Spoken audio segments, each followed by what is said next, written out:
감사합니다. 이제 마지막 우리 장로교 총회장을 지내시고 우리 CTS 운영 부총재로 계신 우리 최강명 목사님께서 축사의 말씀을 해주시겠습니다.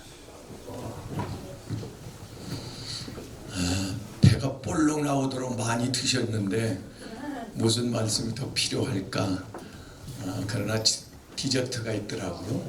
한 말씀만 드리겠습니다. CTS의 전체적인 운영 총재, 대표 총재님이신 하나님께 영광과 감사를 드리고, 부흥사에게는 하나님께서 능력을, 일반 목사님과 다르게 능력을 부여해 주는데, 고린도전서 4장 20절에 하나님의 나라는 말에 있지 않고 능력에 있느니라, 디모데후서 3장 5절에 경건의 모양 형식은 다 있는데 능력이 결여된 그곳에서 너는 나와라, 죽었다 이거죠. 종교 집단이다 이거죠. 누가복음 24장 49절 말씀에 너희는 능력을 입을 때까지 이성을 떠나지 말라. 오늘 대표 회장님으로 추대되는 임명을 받으신 우리 송한천 목사님에게 그전에도 능력이 충만했지만 더 큰 능력을 갑절로 부어 주실 줄로 믿고 축하를 드립니다. 하나 더, 하나님께서 부흥사에게는 이 말을 잘하는 말입니다. 참 말 주변 이 언변이 좋아가지고, 근데 그런 일반적 언변이 아니라 하나님이 주시는 말씀의 지식, 고린도전서 12장 8절 말씀에 보면 말씀의 지식, 말씀의 능력을 우리 대표 총재 윤여근 목사님 말씀이 줄줄줄줄줄 이렇게 나오잖아요. 이겁니다. 부흥사는 원고 보고 설교할 수 없잖아요. 그래서 하나님께 구해서 말씀의 지식의 은사를 받든지 아니면 힘을 써가지고 암송을 해서 200구절 300구절만 머리에 입력하고 있으면 원고 없이도 설교를 줄줄줄줄줄줄. 우리 총재 목사님은 특허낸 게 아니잖아요. 부럽잖아요. 할 수 있습니다. 기억법을 통해서 하든지 기억법.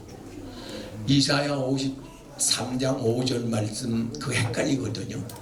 그가 찔림은, 이 가시관의 찔림은 허물이 벗겨져 우리 허물 인함이고, 그가 창에 상함은 죄가 여기 있으니까 죄악을 인함이고, 징계를 받음으로 우리가 평화를 누리고 채찍에 맞으면 내가 나음을 입어. 이런 기억법도 있거든요. 여하튼 간에 이 말씀에 지식이 충만해야 된다. 하나 더, 부흥사는 뭐니 해도 교회를 부흥을 시켜야 합니다. 이게 부흥사의 사명입니다. 근데 마태복음 22장 13절 말씀에 가서 보면 청함을 받은 자는 많되 택함을 받은 자는 적다는 아주 하나님 가슴 아픈 말씀이 기록되어 있더라고요. 많이 청하는데, 많이 청하려면은 요즘에 보면은 총동원 주일을 1년에 한 번씩 하는 교회, 이 교회들은 부흥합니다. 그 전문 강사들 있잖아요. 초청하면은 100명, 서울의 어떤 교회 2,007명이 새신자가 등록해준다. 지지난주에. 부흥됩니다. 그리고 오늘 신문에 보니까 다시 하나님께서 부흥의 문을 열어줘서 교회에 들어오기를 시작한대요. 개척교회가 생기기를 시작하고, 이제 때가 끝나가나 봐요. 근데 부흥은, 성경에서 말하는 부흥은 그 외적인 무수한 물리적 부흥뿐만이 아니라 거듭나게 해야 된다. 요한복음 3장 5절 말씀대로 거듭나지 아니하면, 알고 만들지 아니하면, 이걸 누가 아느냐? 부흥사가 해요. 담임 목사님이 아는 게 아니고 부흥사가 거듭나게 안 나. 그 쌍둥이 같던 황무지 같은 마음을 확 그냥 뒤집어가지고 막 곡괭이로 해가지고 쏘락들을 막 쏟아 부어가지고 막 가슴을 치며 어찌할 거지 통곡하며 울며 손들고 다 뒹굴면서 막 결단하고 그 하나님 앞에 소원하고. 할렐루야. 이것이 부흥사가 한다는 말이에요. 부흥회, 시대적인 부흥회는 신부단장을 시켜야 되는데 신부단장. 주님 오늘 오신다면 어떡할 거야? 아니 준비를 안 했는데 기다림이 없는데 사모함이 없는데 기름 준비 못했는데 신부단장 못했는데 안 들어봤는데 관심이 없었는데 주님이 오시면 나는 남을 거요 올라갈 겁니까? 이걸 부흥사가 시대적 복음을 전해야 된다고 말이에요. 할렐루야.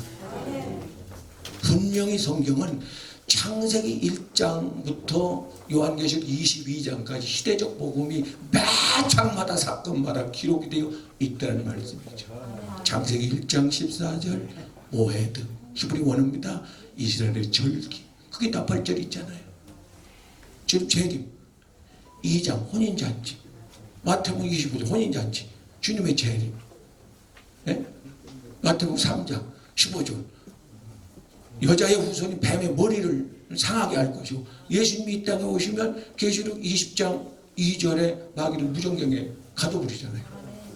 4장 가인과 아벨의 4절 제사 산제사를 드리면 이게 부흥사가 산제사를 드리잖아요. 영적인 산제사를 죽어 있는 종교적인 제사를 다 걷어치우고 말입니다. 산제사 예배를 살려버리잖아요.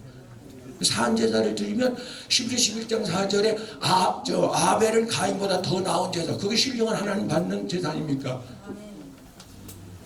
네? 이게 4장 5장 24절 에녹이 하나님과 동행하다가 천국에 갔다. 지금 하나님은 말씀이지만 또 성령으로서 우리가 동행하시니까 이걸 부자가 한다는 말이죠. 6장 3절 하나님의 신이 떠났는데 9절에 노아는 하나님의 신이 충만해 은혜가 의인이었더라 당대에 8절에 하나님의 큰 은혜를 입었더라. 이 은혜를 받게 하는 게 부흥사의 사명이다 이거예요. 은혜가 떨어져가는 소멸돼가는 데살로니가서 5장 19절 은혜가 소멸돼가는 이 마지막 때에 마지막 은혜의 그 졸기를 하늘로부터 끌어당겨가지고 느지니베의 성령 호세아 6장 3절과 요엘서 2장 23절 사도행전 2장 17절 말씀에 느지니베를 내가 하늘문을 열고 쏟아 부어주리라 부어주리라. 이 느지니베의 성령의 폭우를 쏟아붓는 그런 사명자가 부흥사입니까? 그래서 앞으로 그런 갑절에 더 큰 능력을 하나님 부어줄 줄 믿습니다. 진짜 마지막 진짜 마지막을 하나 더 이 부흥사의 사명은 다른 것은 기도에 불을 붙여야 합니다. 마가복음 9장 29절에 기도 외에는 아무런 역사도 일어나지 않는다니까. 기대도 아예 하지를 말아야 돼요. 마귀를 이기는 것도 마태복음 26장 41절 베드로 5장 8절 기도고 기도 외에는 마귀를 못 이긴다고 그러잖아요. 네? 기도고 근데 기도가 돼야지. 이게 안 되니까 문제예요. 하려고는 하는데 엎드리기는 하는데 이게 기도가 안 되니까 이게 문제예요. 사탄의 진을 뚫고 올라가야 되는데 하늘 보좌를 움직여야 되는데 하나님 귀에 들려야 되는데 올라가다 말어. 기도 연습하다 말어. 종교적인 기도요. 그냥 순서에 따라서 상달되는 기도가 돼야 되는데 내 작은 신임이 주님의 귀전에 들려져야 되는데 기도에 불을 붙지. 근데 감사한 것은 스가랴 12장 10절 말씀에 가서 보면 내가 말세에 간구의 영을 부어주리라. 이 기도에 불을 붙이는 분들이 부흥사인데 특별히 우리 송환철 목사님 같은 분은 가는 곳마다 기도에 불을 붙여가지고 기도가 할렐루야. 그래서 그런 이 시대에 준비해 하나님께서 감추어 준비해 놓았던 하나님이 찾는 이 시대가 요구하는 그런 CTS 부흥사업 단체와 우리 목사님이 되기를 주님의 이름으로 축하를 드립니다.